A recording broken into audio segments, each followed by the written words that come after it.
It was a quiet Sunday morning. The sky outside was soft with clouds, and birds sang gently in the garden of Anmer Hall, the royal family's countryside home in Norfolk. Inside the house, the day had started like any other. Prince George was in the backyard, playing cricket. Princess Charlotte helped her mother water the plants, while little Prince Louis played on the carpet with his toy cars. The family was happy and at peace. Prince William stood in the hallway near the window, watching the children with a small smile. He loved these rare days. Moments without duties, without cameras. Just a simple day with his family. Catherine walked up beside him, holding a cup of tea. She smiled too. "It's nice, isn't it?" she said softly. But then the phone rang. It was not just any call. It came from Buckingham Palace. William answered quickly. The voice on the other end was calm, but serious. It was his private secretary. "The Queen's condition has changed," the man said. "It happened during the night. You and the princess must come to Balmoral immediately." William's heart dropped. He didn't say much, just nodded. "We'll leave right away," he replied, before hanging up. Catherine could see the change in his face. "Is it the Queen?" she asked gently. William turned to her, eyes heavy with worry. "Yes," he said, "it's serious. She may not have much time." For a moment, neither of them spoke. The room seemed to go quiet, even though the children still laughed outside. William looked out the window again, and this time he didn't smile. Catherine placed her hand on his shoulder. She didn't need to say anything. She was there. The staff at Anmer Hall moved quickly and quietly. They understood what the call meant. Bags were packed. Security was prepared. The children were gently told that their parents had to go visit Gangan, their name for Queen Elizabeth. Charlotte hugged her mother tightly. "Will she be okay?" she asked. Catherine looked into her daughter's eyes and said, "We hope so, darling, but she needs us now." George, a little older, stood quietly. He nodded and said, "Tell her I love her." Louis was too young to understand. He only waved and smiled. As the car drove away from their home, Catherine looked back. The house that had just been filled with joy now felt far away. William sat beside her, his hands clasped tightly. She reached over and held one of them. The ride to the airfield was long and silent. The countryside passed by in a blur. William didn't speak. His thoughts were far away in Balmoral with his grandmother. The Queen was not just the head of state.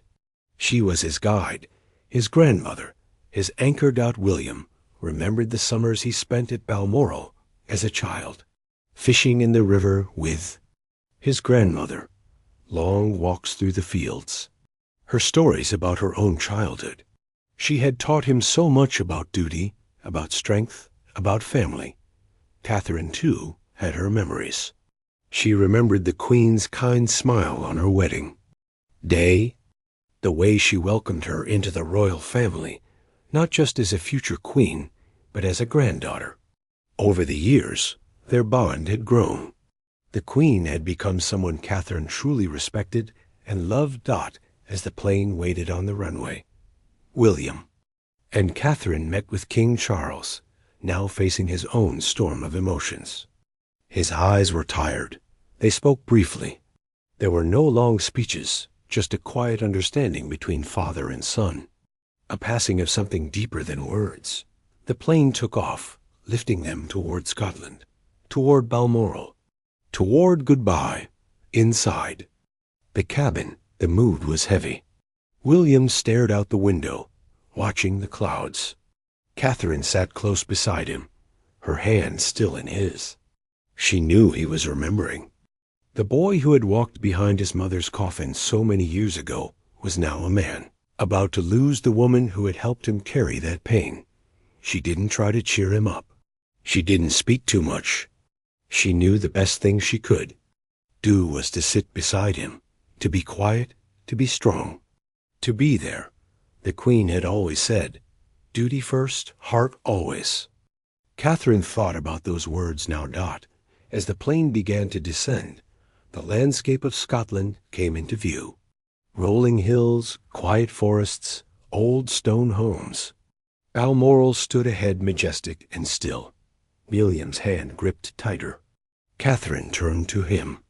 He looked at her, and for a brief moment, the strong prince looked like a boy again. "She's been everything to me," he whispered. "I don't know if I'm ready." Catherine's eyes filled with tears, but she blinked them away. She leaned forward and said softly, "She knows, and she's proud of you." The engines grew quieter. The wheels touched down. They had arrived as the royal car approached Balmoral Castle. Both William and Catherine looked at the tall towers in silence. They had been here many times before, but never like this. This visit was not a holiday. This was a farewell. The gates opened slowly. Inside, the staff waited in quiet lines. The family was already gathering. Catherine took a deep breath. William closed his eyes for a moment. They stepped out of the car, hand in hand, walking toward the doors. What waited inside was unknown, but they would face it together, with grace, with strength, and with love. This was not just the end of a reign. It was the start of something new, and it had begun with one quiet phone call. On a peaceful Sunday morning, the sky over Balmoral Castle was cloudy and gray. A soft wind blew through the old trees surrounding the estate. The castle stood still, almost like it knew something sacred was about to happen inside its walls. Prince William and Princess Catherine stepped out of the car. They were quiet. Their faces were calm, but their hearts were heavy. Staff members bowed respectfully as they passed. No one said much. No one needed to. Inside the stone halls of Balmoral, the mood was quiet and serious. Family members had already arrived. Prince Edward, Princess Anne, and Prince Andrew had taken turns sitting with the Queen. King Charles stood by a window, deep in thought, his face pale and tense. William walked over to his father. They embraced for a long moment. No words were spoken, but the pain they shared was clear. Catherine hugged Camilla gently, offering support with her presence. The Queen's doctor stood nearby. He gave a soft nod. "She's awake," he said. "She's tired, but she asked for you." William and Catherine walked slowly through the long hallway, past old paintings and quiet rooms. Each step felt heavy, each breath deeper than the last. They reached the Queen's private room. The door was slightly open. The room was warm and peaceful. Curtains were half drawn. A lamp glowed softly near the bed. There, Queen Elizabeth II lay, resting under a light blanket.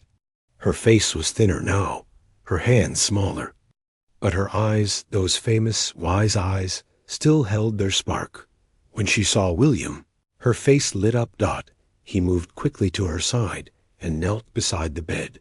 He took her hand gently, kissed it, and whispered, "I'm here, Granny." She smiled faintly. "I knew you'd come," she said in a tired voice. Catherine stood nearby, her eyes moist. The Queen turned her head slightly and gave her a warm smile. "Dear Catherine," she said, "always so graceful." The room was filled with love, but it was also filled with time running out. William and the Queen talked quietly. She asked about the children.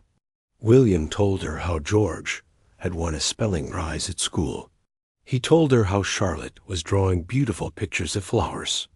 He laughed softly as he shared how Louis had recently learned to ride his small bike and refused to get off. The Queen chuckled softly. "Stubborn like his father," she said. Catherine took her turn beside the Queen. At first, she didn't know what to say, but the Queen did. "You've been strong for him," she said. "Stronger than you know." Catherine's eyes filled with tears. She nodded and said, You've been like a grandmother to me. The Queen squeezed her hand gently. And you've been like a granddaughter to me. The Queen shared quiet moments with other family members, too. She spoke to Charles, reminding him to lead with kindness. She asked Anne to watch over the family. She held Edward's hand and thanked him for always being loyal. She looked into Andrew's eyes with quiet forgiveness. Every conversation was like a goodbye gift, simple, real, filled with love. The Queen didn't speak like a queen that day. She spoke like a mother, a grandmother, a woman who had seen the world change around her, but who had always stayed strong for the people she loved. Later in the afternoon, the family sat together in her favorite sitting room. The fireplace was lit, casting a warm glow. They shared tea, just like old times. No press, no cameras, no duties. Just family. Catherine sat beside the Queen's longest-serving maid. The woman told her about the Queen's younger days, how she loved horse riding, how she wrote letters late into the night, and how she always said, "Being Queen is not a title, it's a promise." Those stories made Catherine smile and cry. At the same time, messages began arriving from around the world. Leaders sent their love. Friends called to say thank you. But inside Balmoral, none of that mattered as much as the quiet presence of family. William looked at the Queen and felt something deep inside, a sense of duty rising again. He remembered what she had taught him, that a true leader serves, listens, and carries others even in pain. He walked out to the garden briefly. The sky had cleared a little. He looked up and whispered, "Thank you." When he returned, he found the Queen sitting up slightly. She was looking at him. "Promise me something," she said softly. "Anything," William said. "Take care of Catherine, and let the children be children, even when the crown feels heavy." William nodded, unable to speak. As the evening sun began to set over the Scottish Highlands, the Queen grew more tired. Her voice softer, her breath slower. The family gathered again around her bed. Everyone held her in their eyes, hearts full of emotion. Catherine held William's hand tightly. She could feel it, the moment was near. The Queen looked around the room once more. Her eyes met William's, then Catherine's, then Charles's. Then she gave a tiny smile. She had said what needed to be said. She had given her family all the love, all the wisdom, and all the peace she had left. Now, it was time to rest. The doctor stepped forward and quietly checked her pulse. He nodded once. Queen Elizabeth II had passed. Quietly, gracefully, and with her family around her. The room remained silent. A deep silence filled with sorrow and pride. William closed his eyes and whispered, "Thank you, Granny." Catherine leaned into him and rested her head on his shoulder. Together, they stood at the end of an era with broken hearts but unshaken grace. The morning after Queen Elizabeth II's passing was cold and quiet. The halls of Balmoral Castle were filled with soft footsteps and gentle whispers. No one wanted to speak too loudly. It felt like even the walls were mourning. Prince William stood by the window in the Queen's sitting room. His eyes looked far out toward the hills of Scotland, the same hills he had played in as a boy. Now everything looked different, not because the land had changed, but because his heart had. The Queen was gone. Behind him, Princess Catherine sat on a small couch, holding a cup of untouched tea. She watched her husband closely. She had never seen him like this before, still, silent and full of emotion he couldn't put into words. William turned slowly and walked over to her. He sat beside her and held her hand. "She's really gone," he said softly. Catherine nodded. "Yes, but her love is still here. It's in you, William." He looked down at the floor, then up at her. "Everything's going to change now." She replied, "Yes, but we'll face it together." Later that day, the royal family gathered in the Queen's favorite drawing room. The atmosphere was calm, but serious. King Charles III stood by the fireplace, a black suit pressed and perfect. His voice was quiet but clear. "We must now honor her. With our actions, with our unity," he said. William nodded. The world would soon know. The official announcement would go out. News channels across the globe would show the black and white photo of the Queen with her birth and death dates written underneath. But inside Balmoral, it was still about family, still about love. George, Charlotte, and Louis were brought to the castle later that day. They had been told gently that Gangan had gone to heaven. George understood. Charlotte tried to be brave. Louis didn't quite know, but he felt the sadness.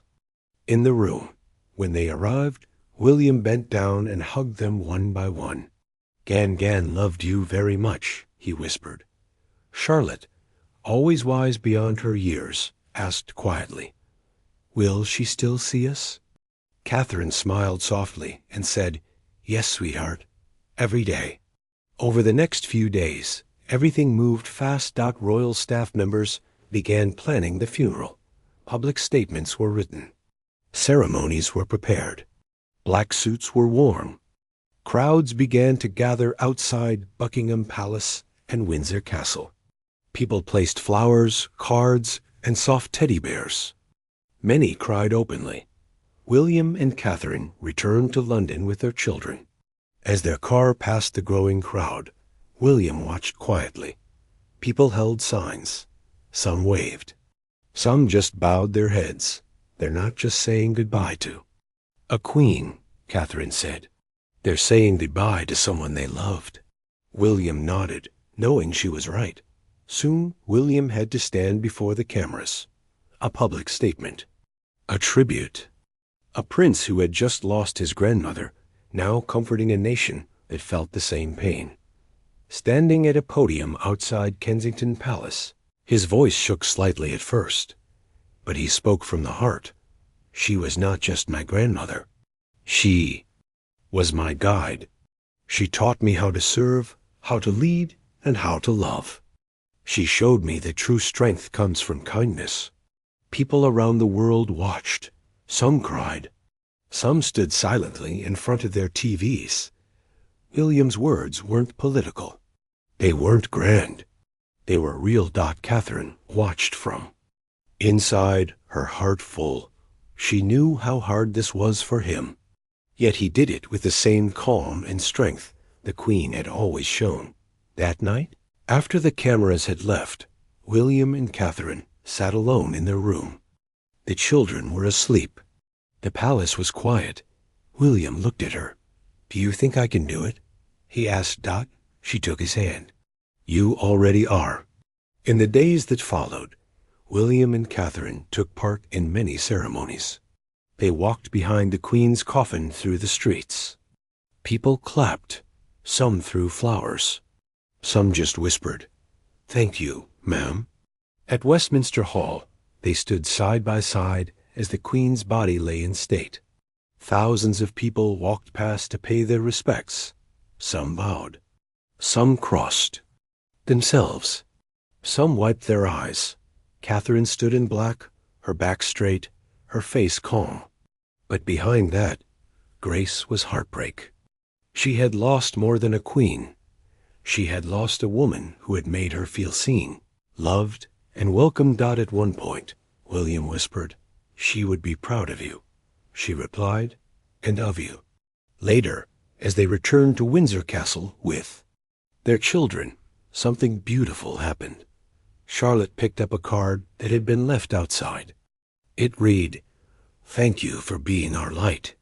She showed it to William. Was Gangan a light? She asked. William bent down, looked into her eyes, and said, "Yes, darling. And now it's our turn to be a light." Charlotte smiled. Catherine watched as William lifted Louis and held him close. The pain hadn't left. It might never fully leave, but something else had returned purpose. The Queen had passed, but her lessons, her love, and her legacy now lived in them. As the sun set that evening over the castle grounds, William and Catherine walked hand in hand through the gardens with their children. The flowers the Queen had once loved still bloomed. Birds flew gently overhead. The world felt quiet. They didn't speak much. They didn't need to. They were walking through grief, yes, but they were also walking forward. With grace. With love, with poise, just as she had taught them. The morning of the Queen's funeral arrived with gray skies over London. Rain fell lightly, as if the heavens themselves were crying. Black cars moved slowly through the streets. The Union Jack flew at half-mast. The city was silent. Inside Buckingham Palace, Prince William stood in full uniform. His medals gleamed, but his face was filled with quiet sorrow. Beside him, Princess Catherine wore a black dress and matching hat with a short veil. Her eyes were calm, but her heart was heavy. Children, Prince George and Princess Charlotte, had been gently prepared. Louis was too young to attend, but the older two stood bravely. George held his father's hand tightly. Charlotte looked up at her mother and nodded, as if saying, "I'll be strong too." The royal family moved together, walking behind the Queen's coffin as it was carried into Westminster Abbey. Thousands of people watched in silence. Millions more watched from their homes around the world. Inside the Abbey, the air was thick with emotion. Every seat was taken. World leaders, kings, queens, and presidents filled the pews. But even with all the power in the room, the moment felt deeply personal. As the coffin passed, many bowed their heads. Some had tears in their eyes. The choir began to sing softly, and the music floated through the great stone church like a prayer. William sat beside Catherine, holding her hand under the long wooden bench. Their children sat beside them, quiet and still. George looked around, trying to understand the meaning of everything.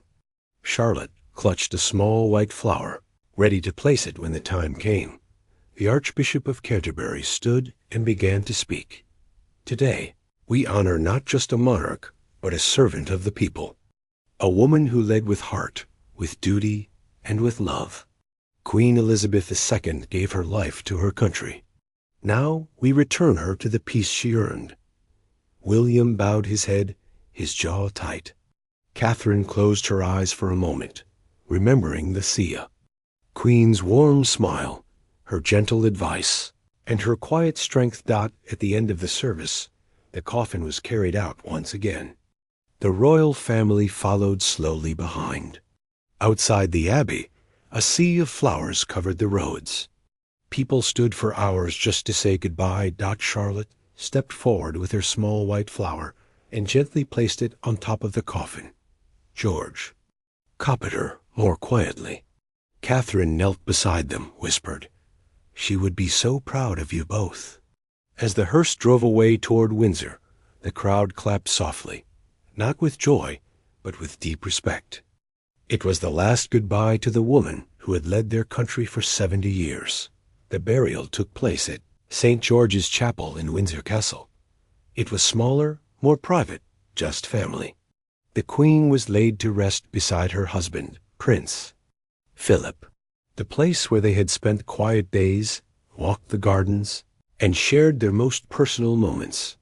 William stood at the edge of the stone floor, watching as the coffin slowly lowered into the royal vault. Catherine placed a single lily beside it. The flower had once grown in the Queen's private garden. As they left the chapel, the sun broke through the clouds. A small patch of golden light touched the tower of the castle. For a brief second, it felt like the Queen was saying goodbye one last time. In the days that followed, everything moved forward. William took on more royal duties. He met with leaders, visited communities, and offered words of comfort to the people. Everywhere he went, someone would say, "She was loved." And now we look to you. Catherine stayed close, always by his side. Whether speaking to a child in a hospital or shaking hands with a farmer in a village, she smiled softly and spoke with kindness. People felt safe around her. They saw the same grace in her that they had once seen in the Queen, but in private. Moments the pain still returned.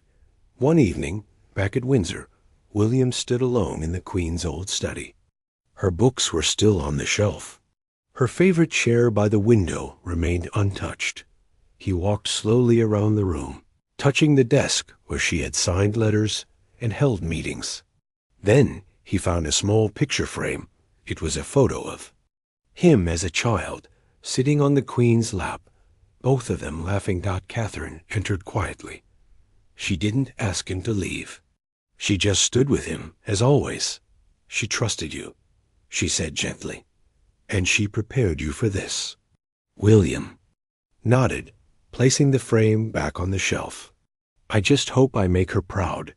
You already have, Catherine whispered. A week later, William and Catherine took their children for a walk through the Queen's garden.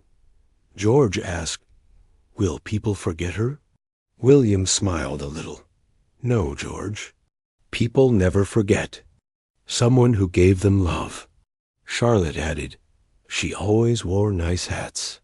They laughed softly. Catherine bent down. She wore those hats because she wanted people to see her in a crowd. She believed that every person matters, even the ones at the very back. Louis asked, Was Gan brave? William answered, Yes, very brave. As the family walked on, the garden seemed to bloom more brightly than ever. Birds flew gently above. The wind moved softly through the trees. William looked at his wife and children. His heart was still healing, but he now carried something stronger inside him, purpose. Queen had left them more than a crown. She had left them a lesson that love, service, and quiet strength are the greatest gifts a person can give. Now, it was their turn to pass those gifts on, and they would with dignity, with grace, and with the same quiet poise the Queen had shown her entire life.